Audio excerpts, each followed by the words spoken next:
G'day and welcome to the Grow a Small Business Podcast. I'm your host, Troy Truen. Each week, we speak with an owner who has grown a business with 5 to 30 team members to something bigger. Diving into their numbers and unearthing the pain they've experienced, we explore what they did to overcome each barrier and what they would do differently from day one. Let's get into it. Welcome everyone. Today I'm interviewing Tamzyn Adding, who is the founder of Miss Lolo based in Brisbane, Australia. So thanks for your time, Tamzyn. No worries at all. Now we're just talking off air. You've only recently moved to Australia from New Zealand and based in sunny Brisbane. Yep. So you're saying it's been a little bit different as far as the pace of business and life. So you're settling in, obviously, though. Yeah, it's definitely, it's like a 180 from business in New Zealand, that's for sure, which I love because I like to move fast. So I'd get frustrated with the pace in New Zealand. Yeah, right. And so what sort of drove you to come to Australia? Business was one of the big founding ones for me. The other one was I'm a really big stickler on my kids' education.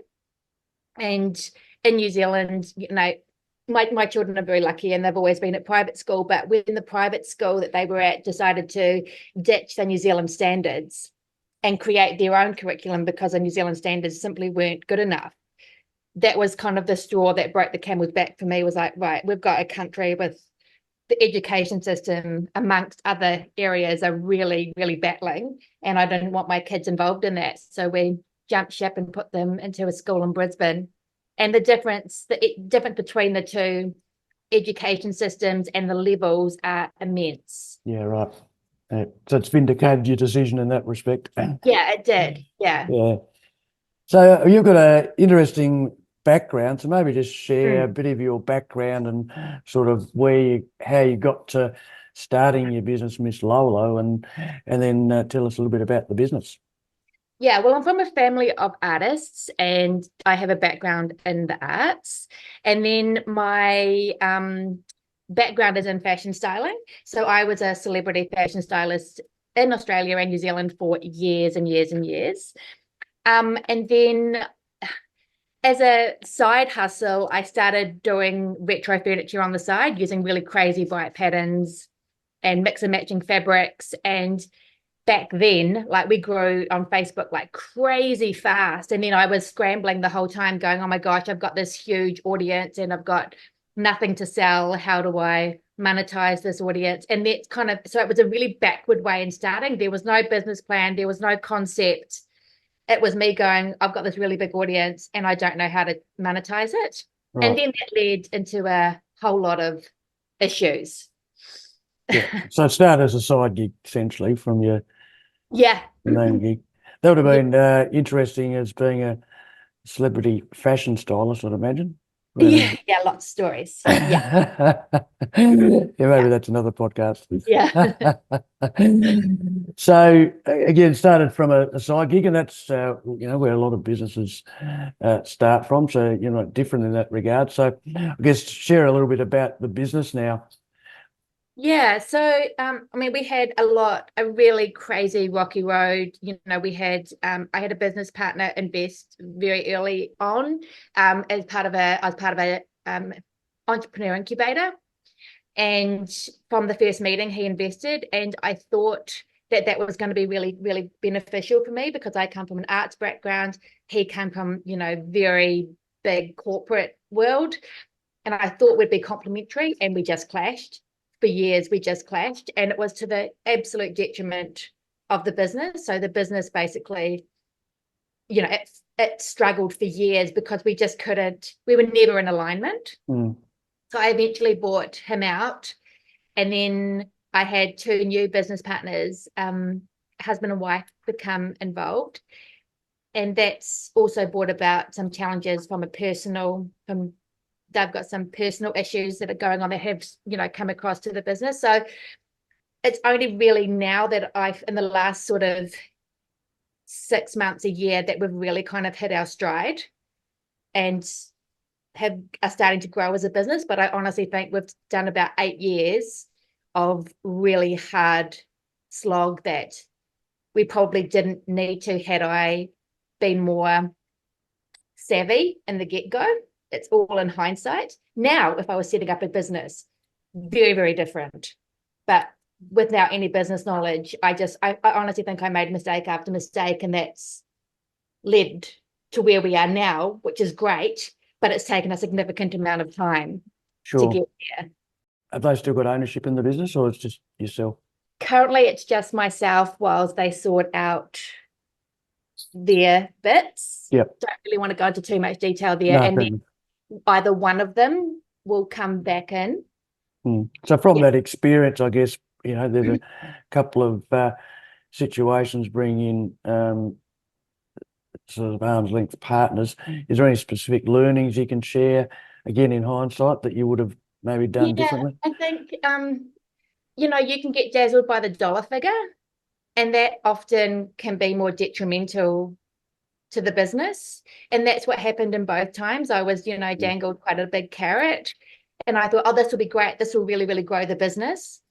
But in the first instance, it really hindered it. And I'm still paying that business partner, the debt incurred by that business partner off, and I will be for until January of next year. So that initial sort of carrot dangling didn't end up to be the best option for the business. Had I kind of taken a step back and gone, no, I'll just do it a little bit slower, we would have been in a better position quicker. Money's one thing, right? But it's probably looking at smart money and what they bring to the table rather than dollars and cents. Exactly. As far as skill sets and experience. Making sure that the business partners are really aligned with your vision of the business. Yep. Rather than going, oh, cool, they're from corporate. That's exactly what I need because it's very different to me. Well, we were so different that it just about took us under. Yeah, compromises. Yeah. So actually, your vision and your values, you got to share the same values, right? Yeah. Okay. So some good learnings that you've just shared with our listeners. So that's what this is all about. So how does your business make money? So how do you sort of monetize it? So we did many things over the years, and before we kind of really settled on, we tried loads and loads of different avenues, and then I ended up going, when the first business partner left, I had to draw a line in the sand and really go back. What can I do? I can draw. I'm an artist. Let's go back to that. So that started the whole wallpaper movement. And then that became our bread and butter, which is what we'd always kind of battled. Like, what is the bread and butter? And we do design wallpaper that is crazy bright. We were lucky. The media loves it because it's so bold. And so that kind of became the foundation of the business. And then we held it there for 12 months. I was like, I'm not doing anything else. I'm just going to hold this here and do wallpaper across, vinyl wallpaper, standard wallpaper, peel and stick, and then figure out my next move. And then when we got into Australia, my husband goes, right, let's go. Let's take these it was a funny thing. So I have a digital marketing team over here.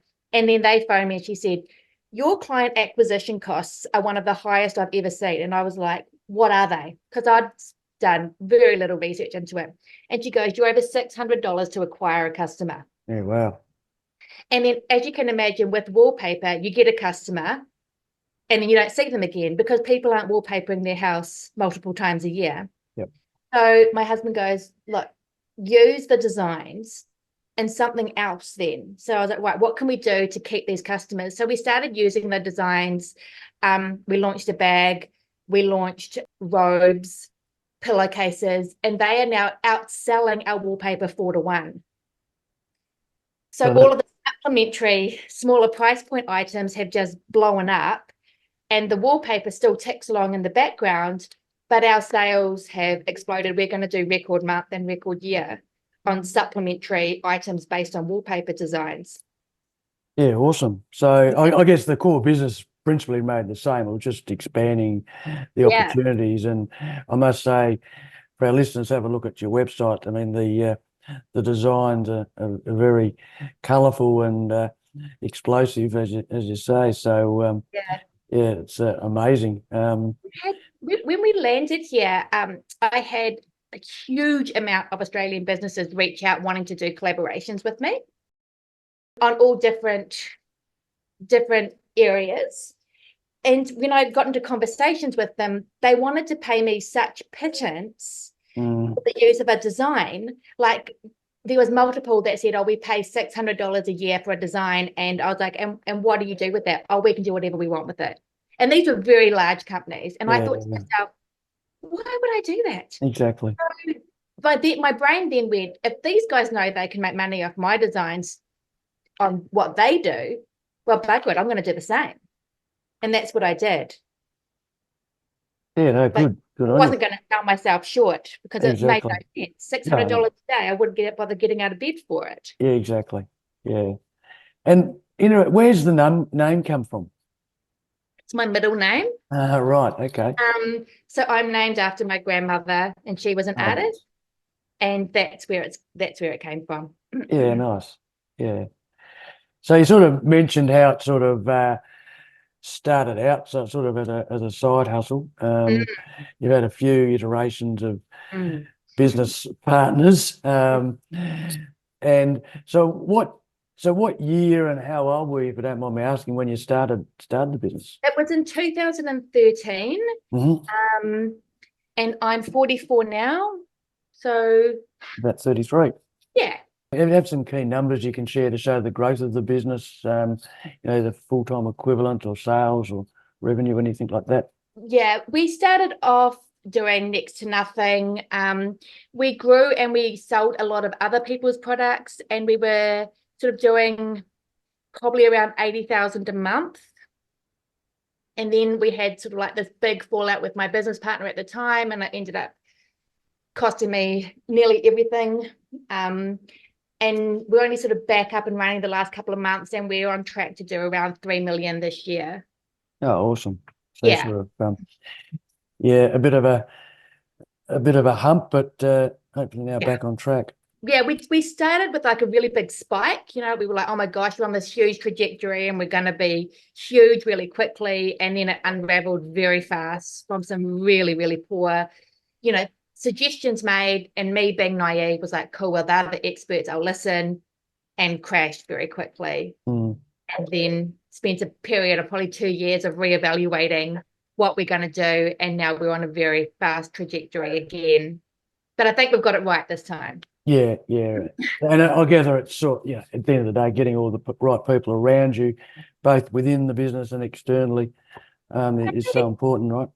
I think it came down to actually me doing the research myself, trusting myself, getting my head around the business side of things. I think of myself as pretty savvy now. At the time, like a fish out of water, but I've had to learn.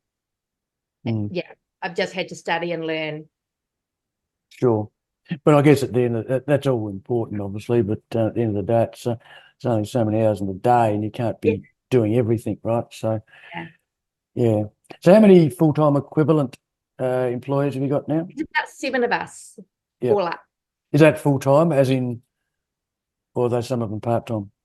Some of them are contractors, but they're working on us. They do work with us every day. So I'm unsure exactly of their exact hours, but there's me, my husband, my designer, my digital manager. We're all pretty full-time. Well, I'm like ridiculously full-time. And then there's like PR and production managers. They're in contact with us daily, but it wouldn't be a 40-hour a week. Yeah. So it's somewhere, say, 5 to 6 full-time employees. Yeah. When was the moment you felt like you had succeeded to date? I don't.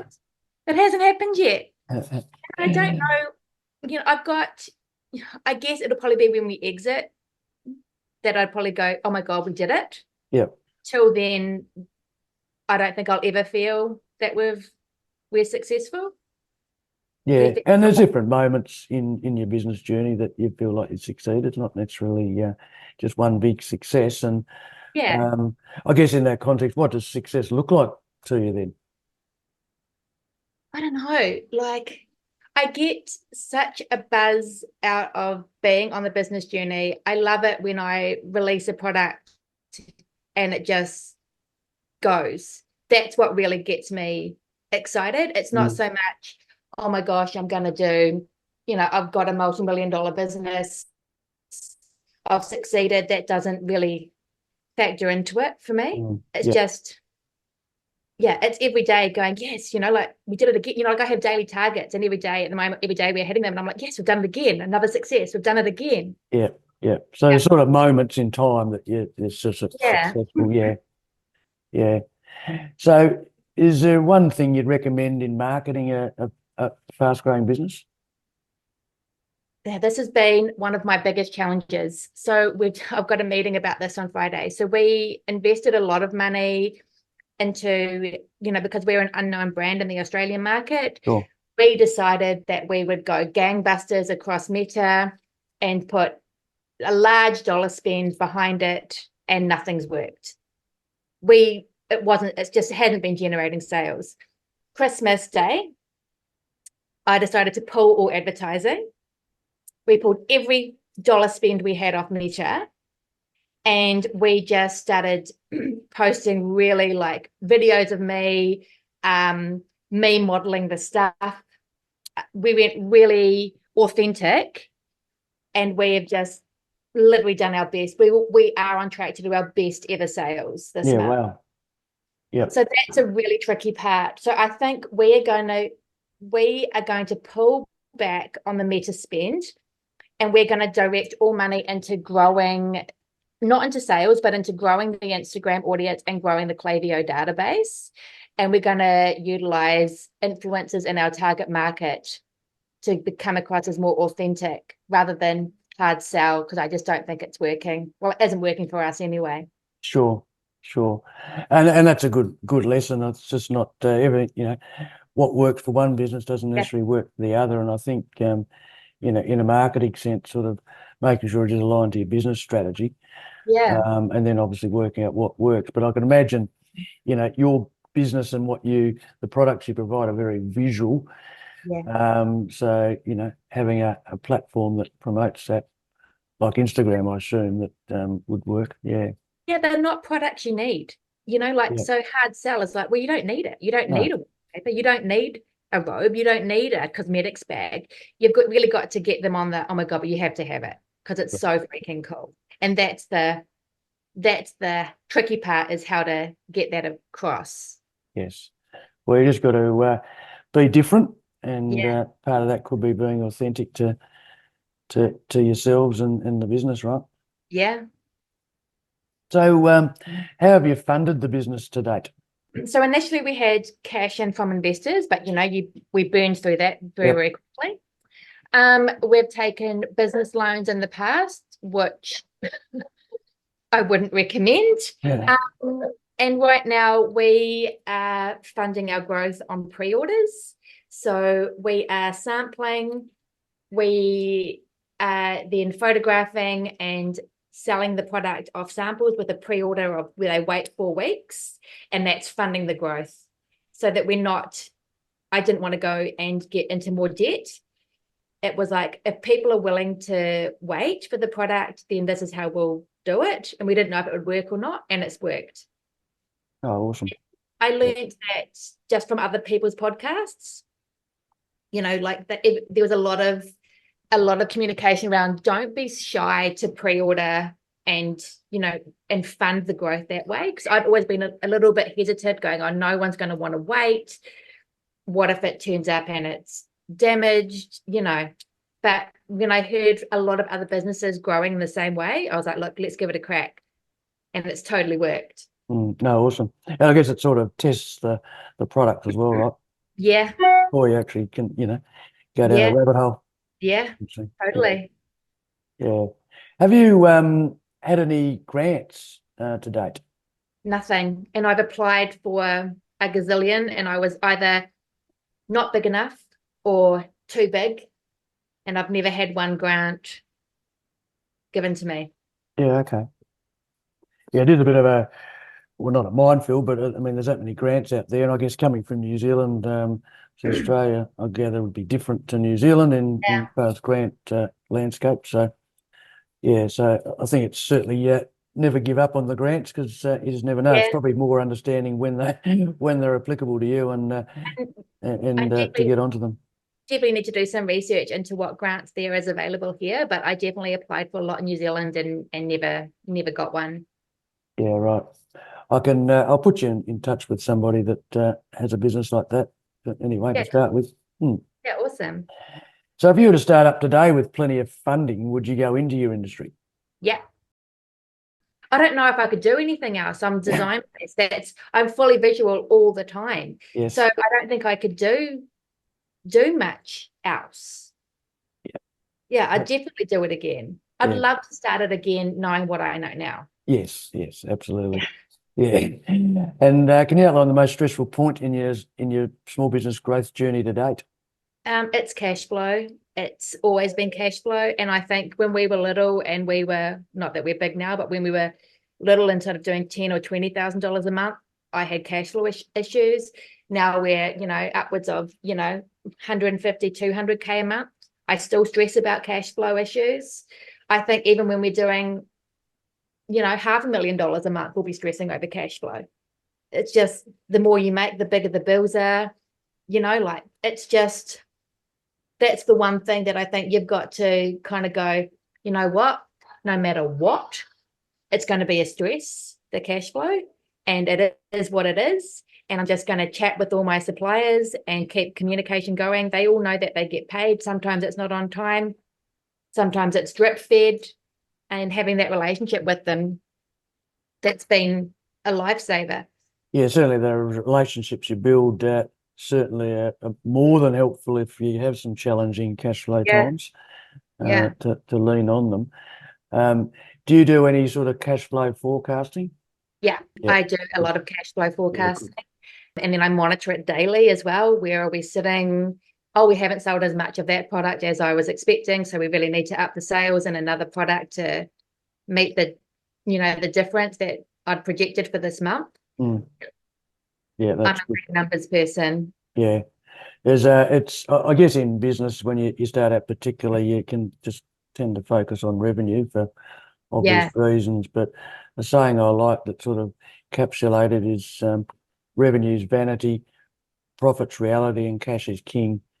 Yeah. I think that sort of encapsulates everything about business. It's all about profit and cash flow at the end of the day. It's not about revenue. Yeah.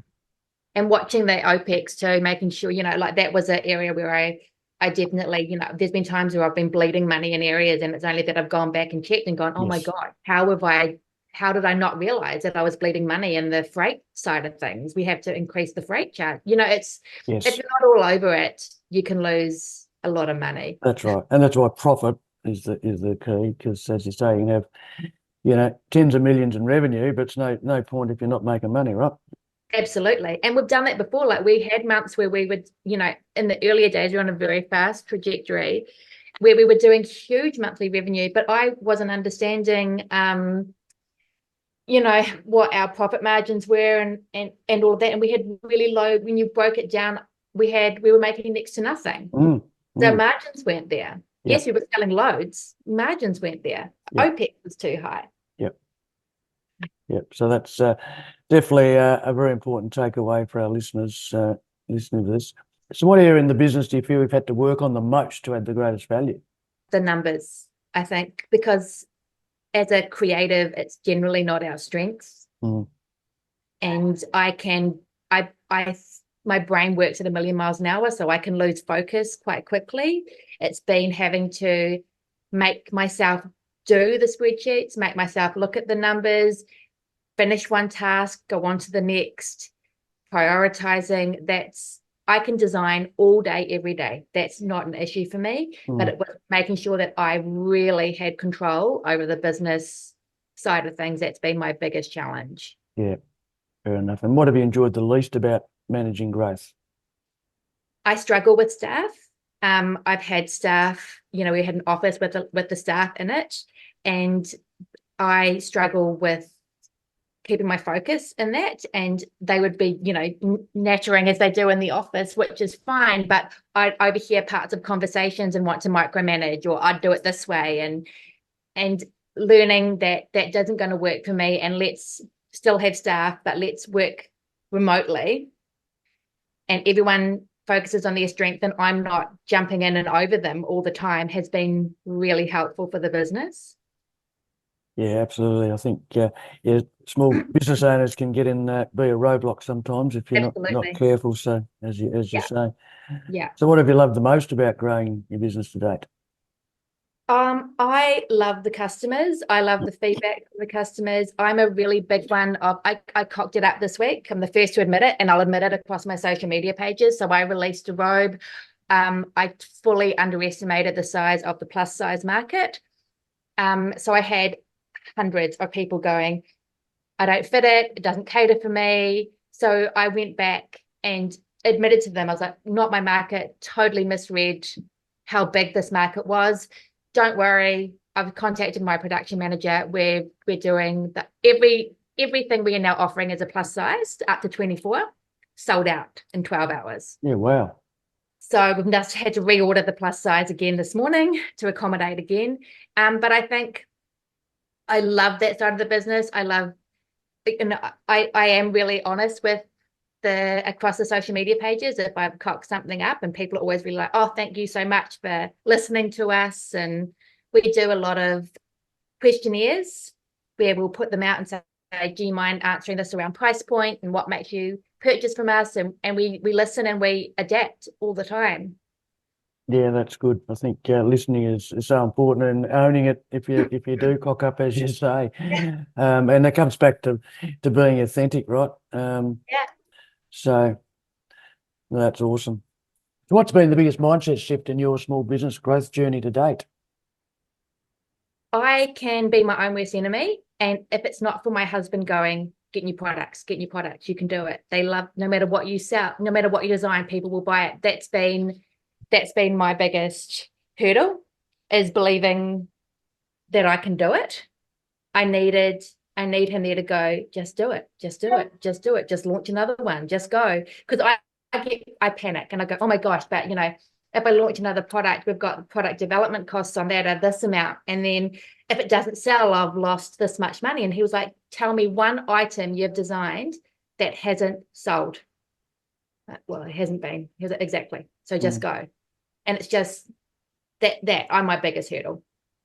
Yeah, that's interesting. Because I think it's a confidence thing. Is that right? Yeah, it's confidence. And I think because, I am the main earner. So we've got dependents and houses and everything else that goes with it, that I don't want to let anyone down. Yep. And I don't want to make a wrong call and, put the family in a situation that we don't need to be in. So it's me being more hesitant than I probably should be. And it's learning to go, actually just look, everything's sold. There is nothing saying that this next product is not going to fly like the rest. It's just my brain. Yeah, no, it's interesting. That mindset can be a big challenge sometimes, can't it? Yeah. Yeah. So what's the number one habit you think a small business owner needs to develop and maintain? Really thick skin. Yeah. Really, really thick skin. Yeah.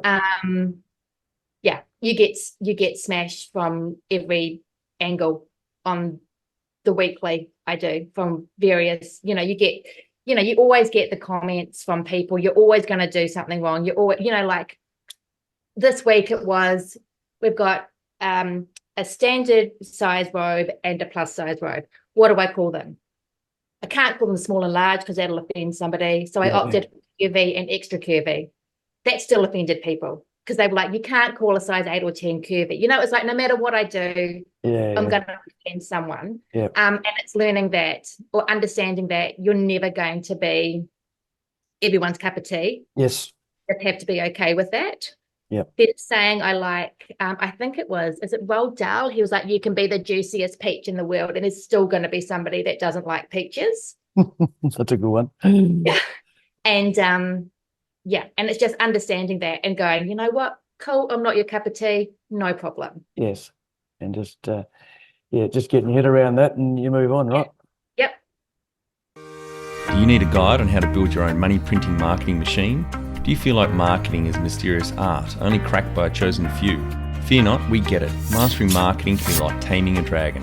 Download a copy of the Marketing Funding Flywheel ebook, which has 41 pages packed with over 50 tools and tips for your business. Let's get into it. Head to growasmallbusiness.com We have plenty of resources waiting for you in the footer of our website. Can you talk about how you've added people to the team, sort of some wins, mistakes and advice? So you mentioned before you've sort of, I guess, changed up how people work within the business. So what about some how you've added them? I think it was, I listened to a lot of the SheCom podcast, and then I was part of the SheCom event on the Gold Coast at the end of last year. And there was a lot of women saying, understand your genius, where your genius zone is, and understanding where it isn't. And then my husband was like, you're really good at this, but you are literally crap at these other areas. And that's where I was like, cool, well, let's stop thinking I can do it all, and let's employ people that are better than me in those areas. And that's been awesome. Yep. But I think the key is to employ people that are better than you in those areas. Yeah, absolutely. So it's in some ways getting the ego out of the way, and it's the only way you can grow a business. You can't keep micromanaging and expecting to grow with. And also, I think if I'd try to employ somebody who charged less, I don't think would be in the same situation. They charge what they charge. You pay them what they pay them because they're really freaking good at their job. Exactly. Yeah. So what are some of the things you'd recommend to building a sustainable and kick-ass culture to help with growth? Authenticity the whole way through. As much as I know there's loads of people who are like, I hate putting myself out there, I hate talking to camera. People love to see the person behind the brand. They feel like, I get people who comment on, oh my gosh, where did you get your sunglasses? Oh, can I have a look through your house? They want to be part of the whole journey, not just the products. Yes. And that's, if people feel like they are part of the brand, part of the journey, then you keep them. Like it's 73% customer return rate. They just come back and come back and come back. Yeah. They love being part of the family. We've also got a Lolo Lounge, which is members only club, and they generate all the content within that group themselves on socials. So they share photos of their house, and other people comment on what they do. Then they share photos of the wallpaper up, and people go, oh my gosh, I love it, I'm going to buy the same wallpaper. Awesome. So they create, they are literally creating the content themselves, but growing the brand at the same time. No, that's a great outcome. Yeah. So what about handling balance in your life? How's that go? There is very little balance. There is very little balance, and there should be. So I was doing a lot. I was working full time as well as doing Miss Lolo full time, and I'll never forget it. My husband said to me, it was about midnight, and he came out and he said, if you don't stop, you're going to kill yourself. And I was like, no, I'm fine. And the next day I was diagnosed with cancer. So I think balance is an area that I really struggle with. I'm still up now at 4:30 every morning. I'm still often working at midnight, and I will wake up at 2 or 3 with ideas. I have very little. It's an area that I battle with because my brain is so active. Yeah. I think, most entrepreneurs, business owners do have the same challenge because it's a passion and they love it and all that. But I think to your husband's point, if you don't look after yourself, then things can fall away pretty quick, right? So I go to the gym. Like, exercise for me every day has been huge, and just shifting my mindset for an hour and just doing something totally on my own. Yes, I'm at the gym at 5 a.m. because it's the only time I can get there. But if I don't have that hour, I feel very not in control for the rest of the day. As weird as that sounds, like my brain is fuzzy. I don't feel like I've got direction. No, brilliant. And that's part of your balance, right? I don't like the term work-life balance, more the integration with your life, so making sure it does integrate, because it is a big part of your life, right? So you can't just ignore that. When you are responsible, for kind of everything, it's hard to take time for yourself and not, take the weekends off is just unheard of. I can't take the weekend off every weekend. because our sales would drop. And then, I just can't yet. Yeah. I don't know if I ever will be able to, but Well, I think that's the thing. It's yet, but I think something to sort of work towards, right? yeah, Which is all part of the growth journey yeah. that you're on.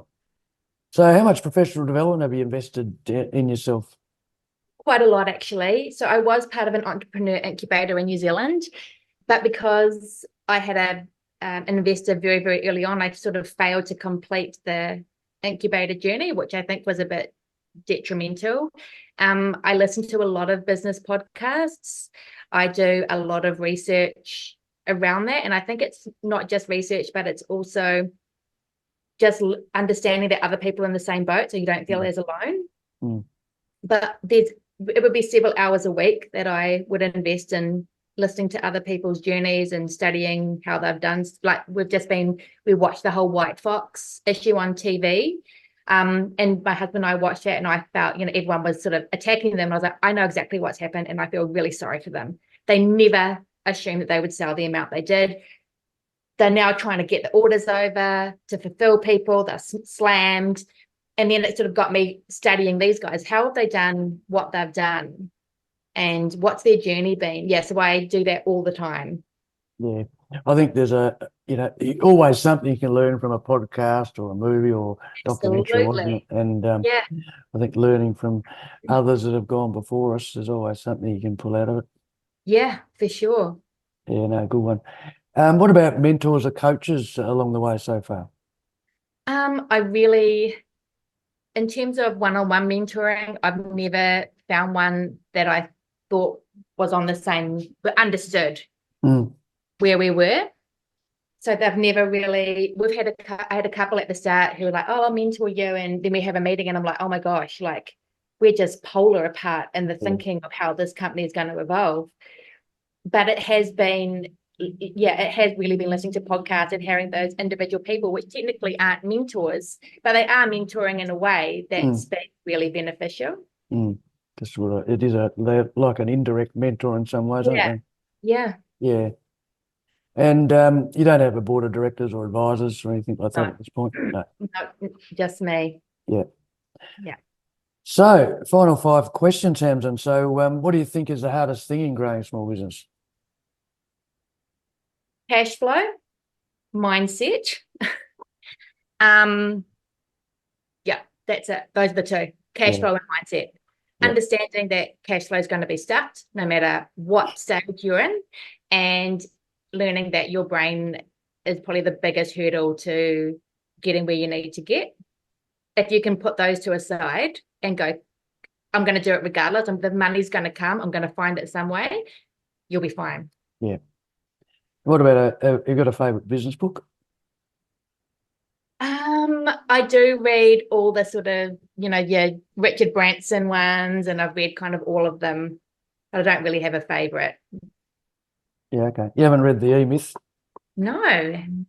Oh, I did see one the other day around all around influencers and the growth of influencers that I thought would be quite interesting, because we're really going to go quite majorly down that road, which we haven't touched on before.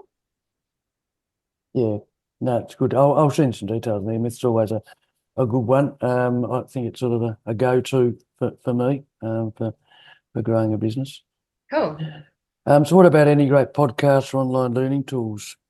Yeah, I really like the SheCom ones, because it is all women entrepreneurs, all at varying levels. So I spoke at the Gold Coast, and I was one of the smaller ones, and there's women there that have exited, just sold their businesses, for the 30, 40 millions. So you had the full, the full growth of, stage of where they are in their business. And I've had some really helpful learnings through that, women who have literally almost been where we were, lost basically everything and had to rebuild it again and are flying. And you just feel like, okay, cool. So yeah, I made a really big mistake there, but I'm not out. And I think that's understanding, like, you are going to make some really massive errors. And like, we've done some huge ones that have cost us huge amounts of money, and just not letting it defeat you and finding a way around it. Yeah, which partly comes back to that mindset, right? Yeah. Just having that mindset around you're going to make mistakes. It's a matter of learning and moving on. Yeah. And what's one tool you'd recommend to help grow a small business?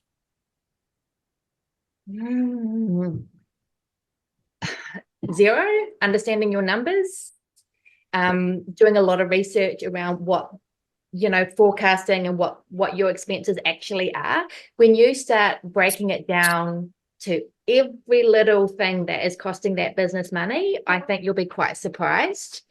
There's definitely something that I've learned over the years is, yes, you can factor in the big things. The website costs this amount, the staff costs this, but when you look at all the little apps you've got going on, at one point, I had so many apps linked to that website, and half of them weren't even used. I was still paying for them.